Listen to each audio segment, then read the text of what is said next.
Micro fracture height बढ़ाने में कैसे मदद करेगा, इसको अब हम साइंटिफिकली और डिटेल में देखेंगे। माइक्रो फ्रैक्चर यानी कुछ बोन से रिलेटेड है दोस्तों।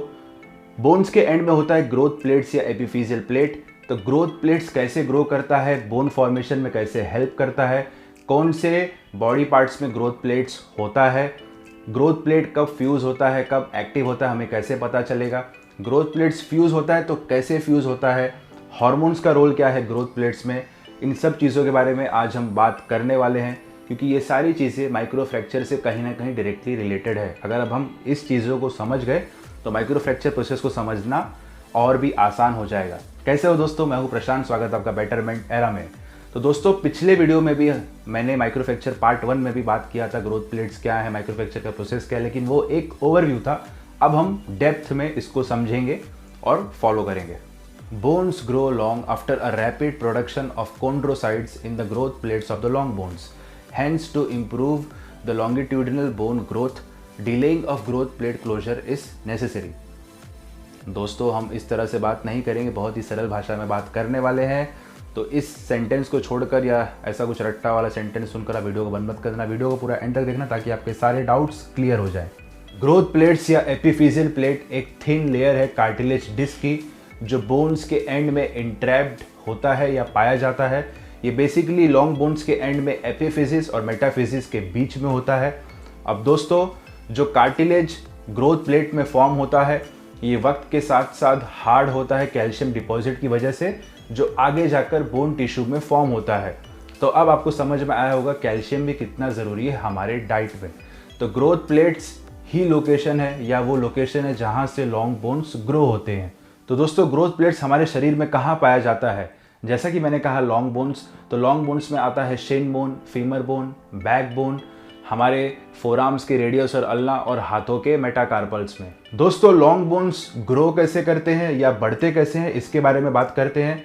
थोड़ा सा हम ह्यूमन बोन की एनाटॉमी को देख लेते हैं जस्ट फॉर अंडरस्टैंडिंग और नॉलेज के लिए। अगर हम क्लोजली देखें बोन्स को तो इसमें होता है डायफिसिस जो शाफ्ट है बोन का, एपिफिसिस जो लॉन्ग बोन के एंड में होता है, मेटाफिसिस जो नैरो पार्ट है लॉन्ग बोन का, और ये एपिफिसिस और डायफिसिस के बीच में होता है।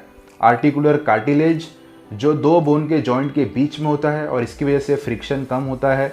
मेडुलर कैविटी ये एक बोन मैरो है। पेरियोस्टियम जो एक्सटर्नल लेयर है बोन का, और अगर आप पेरियोस्टियम के बाजू में देखो तो और एक डेंस बोन है, फ्लैट है, जो कॉर्टिकल बोन है। और कॉर्टिकल बोन के अंदर होता है स्पॉन्जी बोन जिसे हम कैंसिलस बोन भी कहते हैं। अब दोस्तों जो पेरियोस्टियम होता है इसके अंदर होता है नर्व्स और ब्लड वेसल्स, और यही बोन को पोषण या न्यूट्रिएंट्स सप्लाई करते हैं। सेल्स जो बहुत ही इंपॉर्टेंट है या रिस्पॉन्सिबल है, जिम्मेदार है बोन फॉर्मेशन में, उनका नाम है ऑस्टियोब्लास्ट, ऑस्टियोसाइट और ऑस्टियोक्लास्ट। अब दोस्तों इसके बाद बोन का लेंथ कैसे बढ़ता है, तो ये सबसे ज़रूरी चीज़ है क्योंकि यहाँ पे हमें हाइट को ध्यान में रख के बात करना है। तो जैसा मैंने कहा ग्रोथ प्लेट्स बोन के एंड में पाया जाता है, और ग्रोथ प्लेट्स के अंदर भी होता है 3 मेजर लेयर जिसे हम कहते हैं प्रोलिफरेटिंग जोन, दूसरा है ऑसिफिकेशन जोन, तीसरा है रेस्टिंग जोन। अब दोस्तों जो प्रोलिफरेटिंग जोन होता है इसके अंदर जो सेल्स इन्फ्लुएंस या मल्टीप्लाई होते हैं ये हार्मोन्स की वजह से होता है। हाँ दोस्तों ह्यूमन ग्रोथ हार्मोन यहाँ पे बहुत इंपॉर्टेंट रोल प्ले करता है। ऑसिफिकेशन जोन में जो सेल्स हैं जो ऑसिफाई होते हैं वो ओल्डर सेल्स मिनरलाइज्ड होते हैं बोन्स के साथ। और जो फाइनली है रेस्टिंग जोन, इसके अंदर दोस्तों सेल्स की एबिलिटी बहुत लिमिटेड या कम होती है और ये प्यूबर्टी के दौरान या प्यूबर्टी के पहले ही फ्यूज हो जाती है। तो दोस्तों बोन्स के लेंथ में बढ़ने में प्रोलिफरेटिंग जोन और दूसरा ऑसिफिकेशन जोन बहुत ही इंपॉर्टेंट है। अब दोस्तों जो चेंजेस होता है बोन ग्रोथ में, बोन लेंथ में, वो एक्टिव है, कांस्टेंट है जब तक कि ग्रोथ प्लेट्स फ्यूज ना हो। तो दोस्तों बोन में जो बोनी पार्ट है, फाइब्रस पार्ट या जो कार्टिलेज पार्ट, ये तीनों मिलके एक बोन को अच्छी तरीके से फॉर्म करते हैं या उसका मेकअप करते हैं। लेकिन दोस्तों ये ग्रोथ प्लेट्स फ्यूज क्यों हो जाते हैं या क्लोज क्यों हो जाते हैं?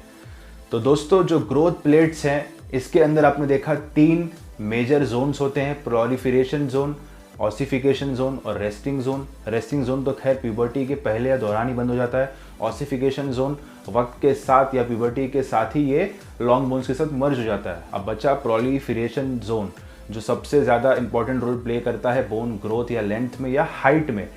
ये जो यहाँ पे सेल्स होती हैं ये इन्फ्लुएंस होता है हार्मोन्स की वजह से, लेकिन ये वक्त के साथ, एज के साथ, प्यूबर्टी के बाद यहाँ पे सेल्स डिक्लाइन या कम होना शुरू हो जाते हैं, जिसकी वजह से ये रिप्लेस हो जाता है हार्ड बोन या लॉन्ग बोन्स के साथ। तो यहाँ पे ग्रोथ प्लेट्स एक तरह से फ्यूज हो जाती है और आप कह सकते हो यहाँ पे आपकी हाइट भी ऑलमोस्ट डन हो जाती है।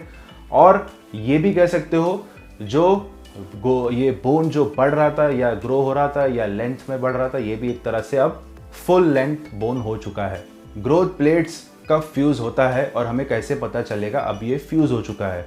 तो दोस्तों, लड़कों में 16 to 18 ईयर्स के बीच और लड़कियों में 14 to 16 के बीच, ये एक कॉमन आंकड़ा है रिसर्चर्स के हिसाब से, लेकिन ये वैरी करता है पर्सन टू पर्सन, क्योंकि सबका genes, lifestyle, exercise, diet, environmental factor, sleep schedule सब कुछ अलग है। तो कभी कभार ये 14 ईयर्स में भी हो सकता है, कभी कभार ये 21, 22 तक भी जा सकता है। अब हमें कैसे पता चलेगा ग्रोथ प्लेट्स फ्यूज़ हो चुके हैं? तो बहुत ही आसान है, हमें डॉक्टर के पास जाना है, ऑर्थोपेडिक डॉक्टर के पास एक्सरे निकालना है, उनको दिखाना है और वो तुरंत बता देंगे ये एक्टिव है कि फ्यूज़। अब दोस्तों, आपने नोटिस किया होगा कि लड़कियों की हाइट लड़कों से ज़्यादातर कम होती है। ऐसा क्यों? क्योंकि उनके बॉडी में होता है एस्ट्रोजन हार्मोन, और ये हार्मोन एक्सीलेट करता है या स्पीड अप करता है ग्रोथ प्लेट्स को फ्यूज़ करने में। और जब लड़कियां फर्स्ट टाइम मेंस्ट्रुअल साइकिल की तरफ जाती हैं तो उसके 1.5 या 2 साल बाद उनकी हाइट ऑलमोस्ट डन हो जाती है। ये एक सर्वे के हिसाब से बताया गया था। अब माइक्रो फ्रैक्चर क्या होता है दोस्तों? माइक्रो फ्रैक्चर एक छोटा या टाइनी फ्रैक्चर होता है बोन में, जो एक्सटर्नल प्रेशर या एक्सटर्नल फोर्स की वजह से होता है, जिसकी वजह से बोन का लेंथ और स्ट्रेंथ बढ़ता है।